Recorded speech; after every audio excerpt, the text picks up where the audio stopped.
সেই সময় খাতুনে জান্নাত পাক ফাতেমাতুল জোহরা সাইয়্যিদা তাহিরা আল-বাতুল সাল্লাল্লাহু আলাইহি ওয়া সাল্লাম ৭০,০০০ হুর পরিবেষ্ট সহকারে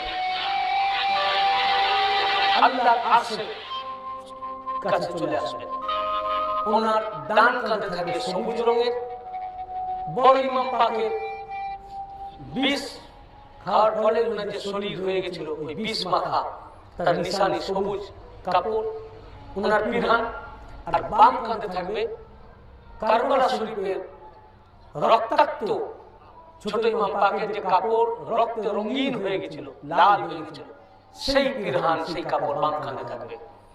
আর হাতে থাকবে মওলা আলী আলাইহিস সালাতু ওয়াস সালাম।